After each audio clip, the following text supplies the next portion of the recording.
नमस्ते दोस्तों, मैं गौरव त्रिपाठी व पुनः आप सभी के सामने उपस्थित हूँ। आप STS ऑनलाइन पे मुझे सुन रहे हैं।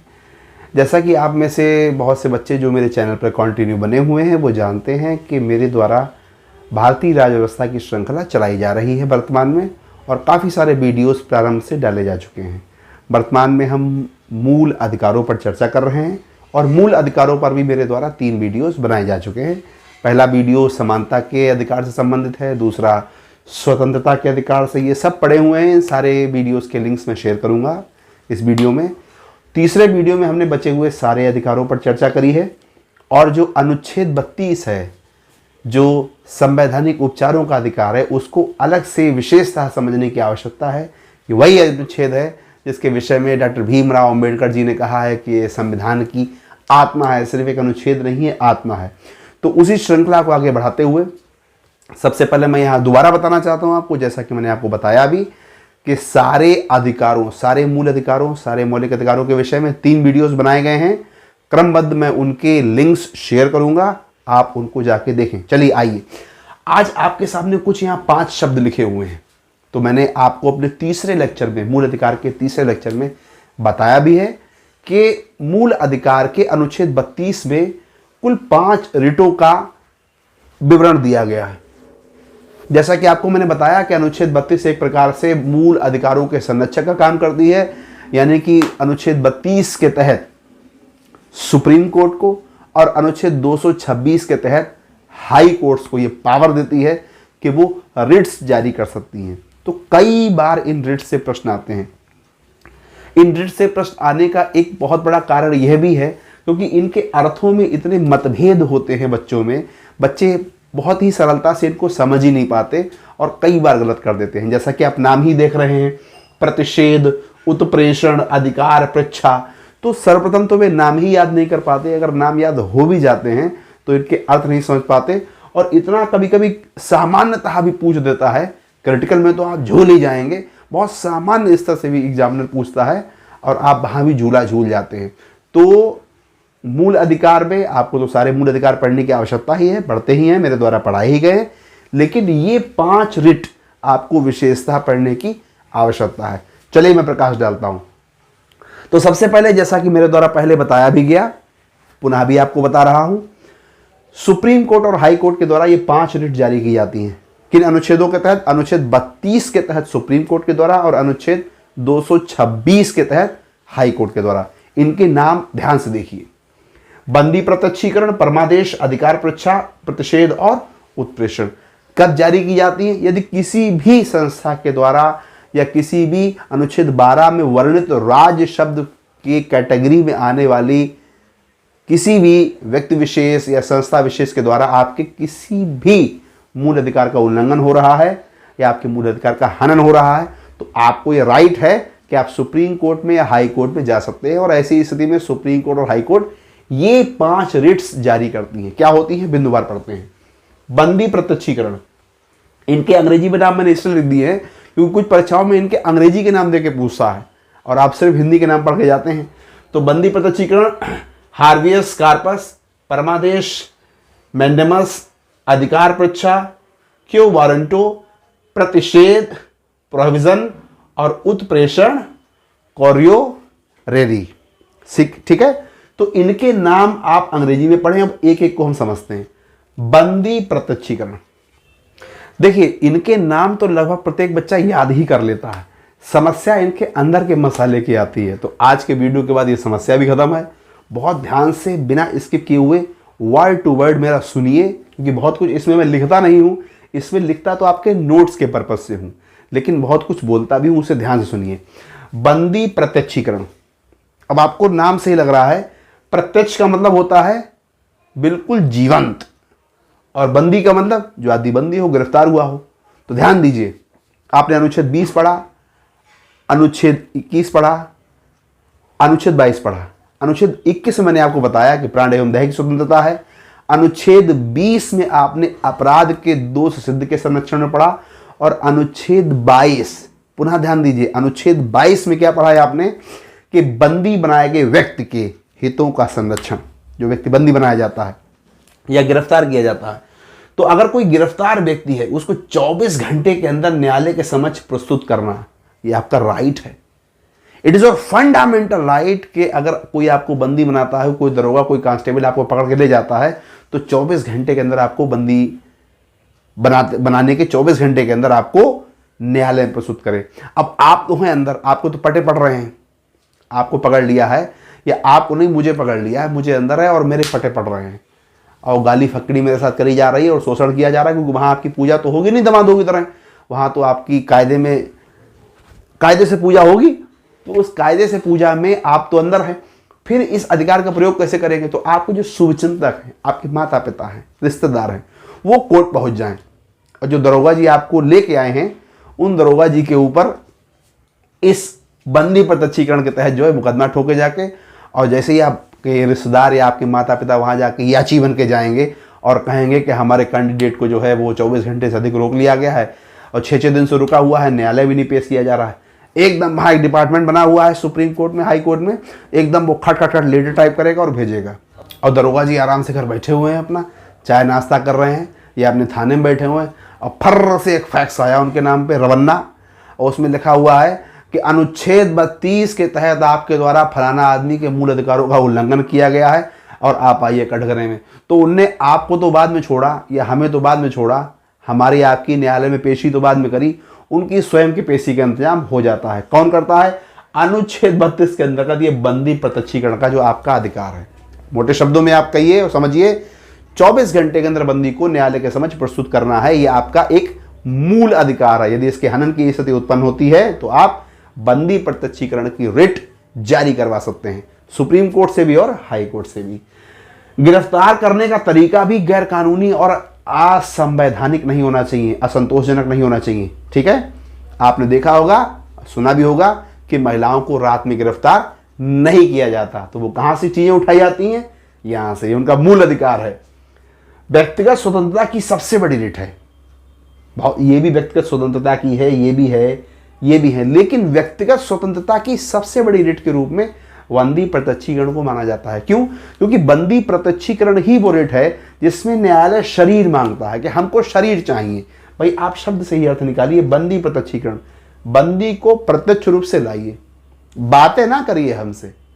जैसे कोई शिकायत लेके आया है आपके खिलाफ, आप दरोगा हैं, एसआई हैं या बहुत बड़े गवर्नर हैं, तो आप हमको बातें ना समझाइए, उसको लेके आइए, बंदी को प्रत्यक्ष रूप से लेके आइए। अगर हमको लगा कि आपने गलत तरीके से गिरफ्तार कर लिया है तो उसको तो छोड़ ही देंगे हम का मतलब सुप्रीम कोर्ट या हाई कोर्ट, और आपको जरूर टांग देंगे हम।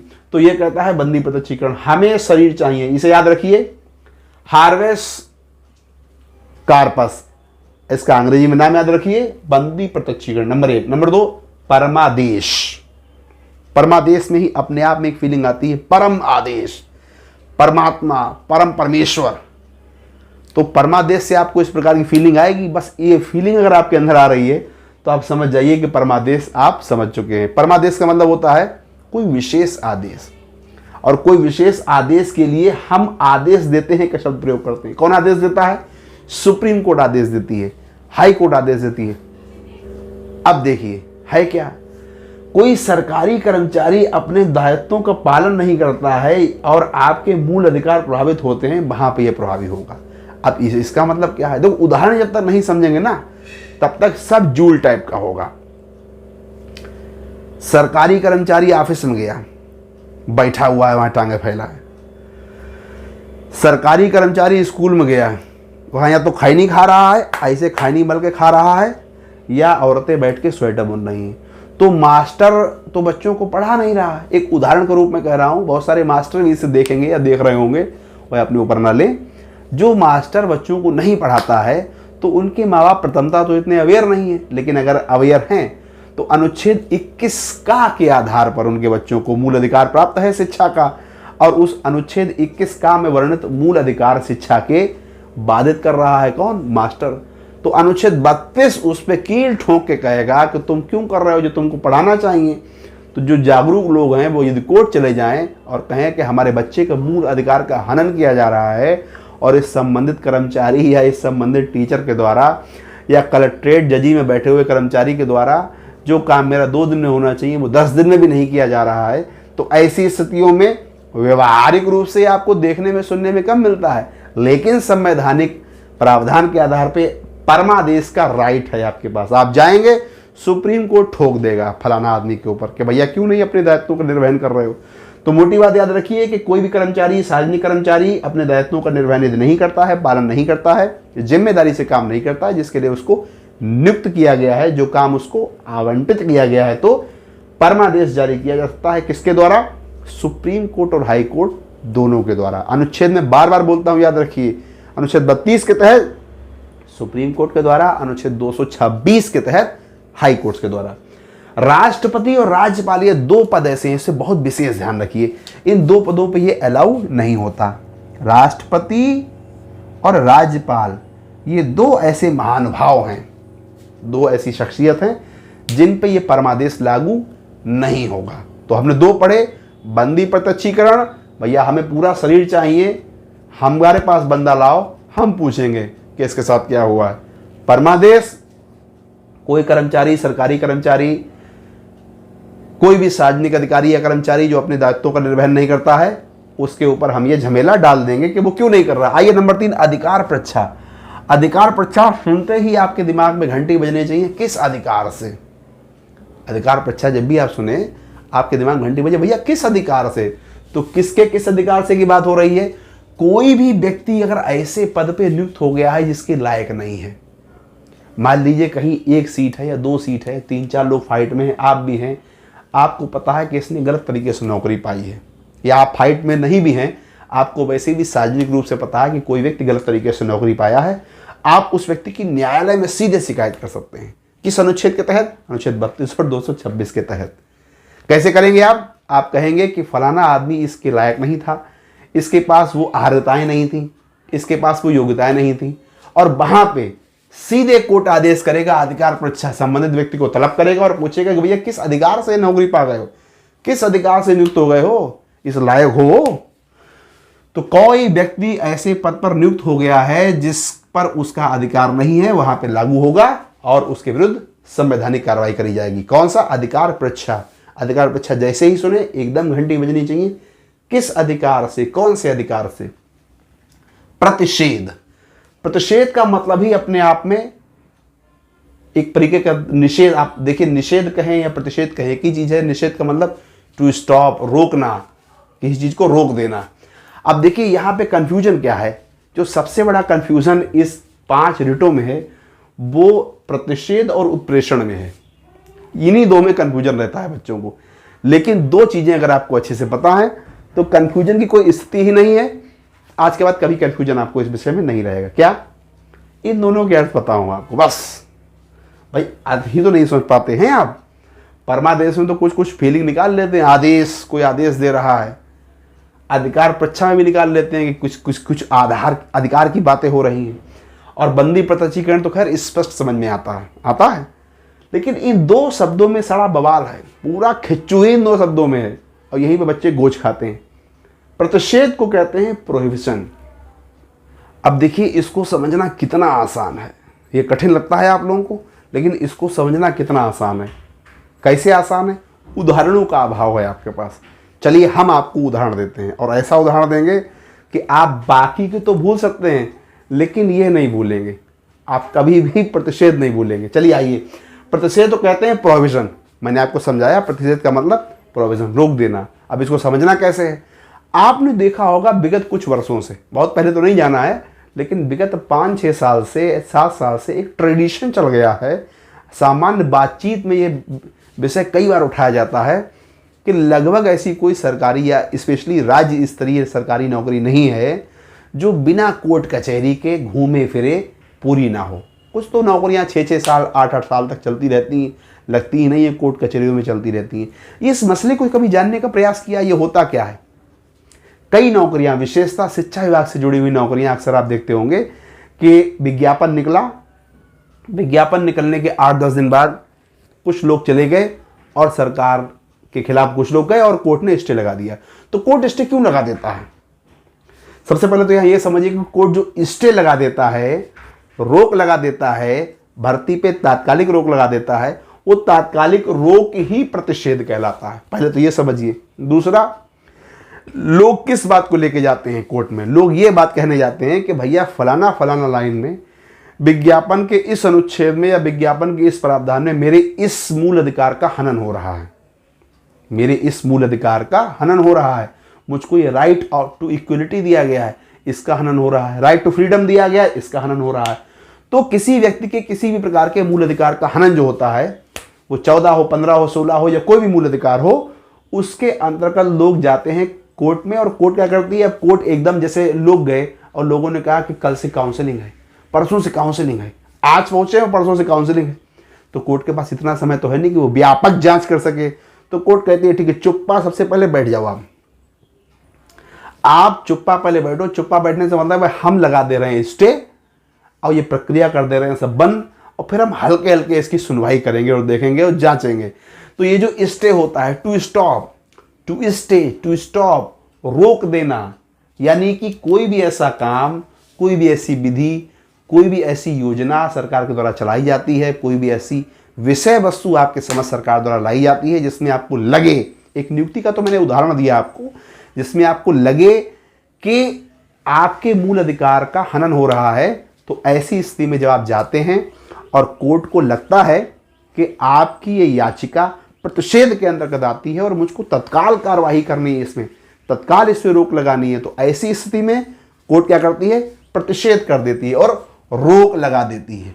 ऊपर की अदालत नीचे की अदालत के कार्य को रोकने के संदर्भ में जारी करती है। हाई कोर्ट ने कोई आदेश दिया, आप उससे प्रभावित हो रहे हैं, सुप्रीम कोर्ट पहुंचे, वो एकदम रोक लगा देगी। तो रोक देना, स्टे, टू स्टॉप, इस प्रकार की कंडीशन प्रतिषेध में आती है, प्रोविजन इसे कहते हैं। उत्प्रेषण क्या होता है? ऊपर की अदालत नीचे की अदालत द्वारा दिए गए फैसले के बाद जारी करता है। अब यहां पे एक चीज याद रखिए आप बहुत अच्छे से, कि ऊपर की अदालत नीचे की अदालत के कार्य को रोकने के लिए, देखिए गोला कर देता हूं, कार्य को रोकने के लिए प्रतिषेध का प्रयोग करती है, जबकि फैसला जारी होने के बाद, फैसला जारी हो गया है उसके बाद जारी करता है उत्प्रेषण। उत्प्रेषण में क्या होता है कि क्षेत्राधिकार से संबंधित कुछ ऐसे फैसले हैं जो ऊपरी अदालतों को देने चाहिए लेकिन निचली अदालतें दे गई, या अप्राकृतिक न्याय कोई हो गया, बहुत सारे ऐसे अप्राकृतिक न्याय होते हैं जो नहीं होने चाहिए और हो गए, अनुचित न्याय हो गया, कोई गलत बयानबाजी हो गई कोर्ट के द्वारा, या गलत तरीके से गलत, भाई कोर्ट तो अंधी है, न्यायालय तो अंधा है, तो न्यायालय ने उन विषय वस्तुओं को नहीं देख पाया, या उसके सामने जितने विषय वस्तु रखे गए वो तो उनकी समीक्षा के आधार पर ही अपने फैसले को अंजाम देता है, तो कुछ अनुचित न्याय हो गया, जो न्याय नहीं होना था वो हो गया। तो ऐसी कंडीशंस में फैसला देता है ऊपरी अदालत यानी हायर कोर्ट्स, वो निचली अदालतों के फैसले के बाद उत्प्रेषण को लगाती है। तो प्रतिषेध और उत्प्रेषण को अच्छे से याद रखें, इन पांचों को अच्छे से रिवाइज करें। बंदी प्रत्यक्षीकरण, हमको इंसान चाहिए। परमादेश, आदमी कोई ऐसा काम कर रहा है जो उसके दायित्वों से परे है, दायित्वों से छेड़छाड़ कर रहा है अपने, वहां पे हम आदेश देते हैं कि भाई ये काम गलत कर रहे हो, इसको सही करो, आप किसी के मूल अधिकार का हनन हम नहीं करने देंगे। अधिकार परीक्षा, किस अधिकार से तुम इस नौकरी में आ गए, किस अधिकार से तुमने ये पद पा लिया, तो किस अधिकार से प्रतिषेध, कार्य को रोकने के लिए तात्कालिक रूप से स्टे लगा देता है कोर्ट। जो स्टे लगाता है भैया, वो स्टे ये प्रतिषेध ही होता है। उत्प्रेषण मैंने आपको बताया कि यदि ऊपरी अदालत, यदि निचली अदालतें फैसला दे देती हैं तो ऊपरी अदालतें उस स्थिति में प्रतिषेध न लगा के उत्प्रेषण लगाती हैं। तो ये तो 5 रिटें हैं, इनको बहुत विस्तार से पढ़िए, क्योंकि इनको पढ़ना सिर्फ प्री के मकसद से ही नहीं, मेंस के लिए बहुत इंपॉर्टेंट है, बहुत क्वेश्चंस आते हैं यहां से। अब आपका यहां पर पूरी तरीके से मूल अधिकार खत्म हो जाता है। मूल अधिकार पर मैंने 4 वीडियो बनाए हैं और इन 4 वीडियोस में कुछ भी नहीं छोड़ा है। कुछ 1-2 चीजें छूट गई है, वो मैं आपको बता देता हूं, हालांकि बीच बीच में उसको बताता रहा हूं, मौखिक रूप से बताया है, बहुत बार बताया है, लेकिन मैं आपको यहाँ पे लिखित रूप से बता दूं जिससे आपके नोट्स मेंटेन हो जाएं। देखिए, मैंने आपको बताया अनुच्छेद 32 ये प्रावधान करता है कि सुप्रीम कोर्ट रिट्स जारी करेगा, और अनुच्छेद 226 ये प्रावधान करता है कि उच्च न्यायालय या हाई कोर्ट रिट जारी करेगा। अब यहाँ पे यह ध्यान देने बात है कि रिट जारी करने की जो शक्तियां हैं वो उच्च न्यायालय की ज़्यादा हैं। उच्च न्यायालय की रिट संबंधी शक्तियां सुप्रीम कोर्ट से ज़्यादा हैं। क्यों ज़्यादा हैं? क्योंकि सुप्रीम कोर्ट केवल मूल अधिकारों से संबंधित रिट ही जारी कर सकती है, जबकि हाई कोर्ट उच्च न्यायालय मूल अधिकारों पर तो रिट जारी करती ही है, अन्य भी सभी प्रकार के कानूनी अधिकारों पर रिट जारी कर सकती है। तो ये याद रखें, 32 और 226 तो मैं बहुत चिल्ला चिल्ला के आपको बताया हूँ, पता है, लेकिन ये चीज़ याद रखें, अनुच्छेद 32 के तहत सुप्रीम कोर्ट सर्वोच्च न्यायालय रिट जारी करता है, लेकिन केवल मूल अधिकार के विषय में, केवल मूल अधिकार के विषय में। लेकिन 226 के तहत उच्च न्यायालय मूल अधिकार और अन्य कानूनी अधिकारों पर भी रिट जारी कर सकता है। तो ये आपका ओवरऑल है। कुछ चीजें मैं और बता दूं, 2 अनुच्छेद यहां और बता दूं, हालांकि आप आगे पढ़ेंगे। अनुच्छेद 358 और अनुच्छेद 359, हालांकि यहां पर पढ़ाने की आवश्यकता इसकी नहीं है, क्योंकि आप जब आपातकालीन उपबंधों के विषय में पढ़ेंगे तो वहां पर बहुत विस्तार से आपको पढ़ाया जाएगा। लेकिन फिर भी यहां इसलिए बता रहा हूं क्योंकि यहां इन अनुच्छेद 358 और 359 में बातचीत तो मूल अधिकारों की ही होगी, और मूल अधिकार आपको पढ़ा रहा हूं, इसलिए यही बताना उचित समझ रहा हूं। देखिए 352 में थोड़ा सा हल्का सा लाइट डाल देता हूं आपातकाल में, यहां बहुत विस्तार से बताने की आवश्यकता नहीं है। अनुच्छेद 352 में राष्ट्रीय आपातकाल की बात कही गई है, यानी भारत में जब आपातकाल राष्ट्रपति द्वारा लगा दिया जाता है तो उसकी बात कही गई। तो राष्ट्रीय आपातकाल में कुछ अधिकारों के निलंबन की बात कही गई, यानी जब राष्ट्रीय आपातकाल लगता है तो बहुत सारे पहलुओं में, बहुत सारी स्थितियों में अलग अलग प्रकार के मूल अधिकारों को निलंबित किया जाता है। तो कौन कौन से मूल अधिकार निलंबित होते हैं, अब सुनिए ध्यान से, कौन कौन से मूल अधिकार निलंबित होते हैं, कौन उनको निलंबित करता है, और किन अनुच्छेदों में यह वर्णन है कि कौन कौन से मूल अधिकार निलंबित होंगे। ध्यान से सुनिए पुनः, कौन कौन से मूल अधिकार निलंबित होते हैं, कौन उनको निलंबित करता है, और किन अनुच्छेदों में यह वर्णन है कि वो मूल अधिकार निलंबित होंगे। इससे बहुत प्रश्न आते हैं, और इन्हीं तीनों प्रश्नों का निचोड़ है ये 2 अनुच्छेद, अनुच्छेद 358 और 359। देखिए अनुच्छेद 352 के तहत राष्ट्रीय आपातकाल लगता है, और अनुच्छेद 358 जो आपके सामने यहां लिखा हुआ है ये कहता है कि जब 352 लगेगा, यानी जब राष्ट्रीय आपातकाल आएगा, उस वक्त अनुच्छेद 358 के तहत, फिर से सुनिए ध्यान से, अनुच्छेद 358 ये कहता है कि जब आपातकाल लगेगा 352 के तहत, तो अनुच्छेद 358 के तहत अनुच्छेद 19 में वर्णित सारे मूल अधिकार स्वतः समाप्त हो जाएंगे। राष्ट्रपति को समाप्त नहीं कर रहे हैं, ध्यान रखिएगा ये। अब मेरे पास यहां स्पेस नहीं है, डिटेल से मैं लिख देता, लेकिन मैं बोल रहा हूं हल्के हल्के, आप नोट कर लें। अनुच्छेद 358 ये कहता है कि 352 की स्थिति में जब राष्ट्रीय आपातकाल लगेगा तो अनुच्छेद 19 में वर्णित सारे मूल अधिकार, कितने हैं, 6 मूल अधिकार हैं, पढ़ाए भी गए हैं मेरे द्वारा, लिंक्स भी शेयर करूंगा, विस्तार से पढ़िएगा। अनुच्छेद 19 में वर्णित सारे मूल अधिकार स्वतः निलंबित हो जाएंगे। स्वतः से मतलब राष्ट्रपति महोदय, महामहिम महोदय उनको निलंबित नहीं करेंगे, स्वतः निलंबित हो जाएंगे। लेकिन अनुच्छेद 359 क्या कहता है,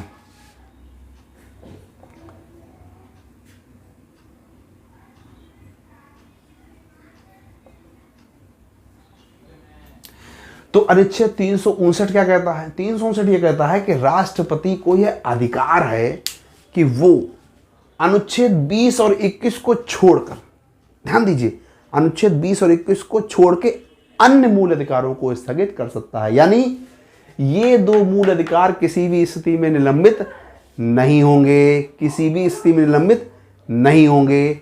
अनुच्छेद 20 क्या कहता है, अपराध सिद्ध होने पर संरक्षण का अधिकार, और अनुच्छेद 21 क्या कहता है, प्राण एवं दैहिक स्वतंत्रता। ये 2 अधिकार अनुच्छेद 359 के तहत निलंबित नहीं होंगे, और अनुच्छेद 358 के तहत अनुच्छेद 19 में वर्णित अधिकार स्वतः ही निलंबित हो जाएंगे।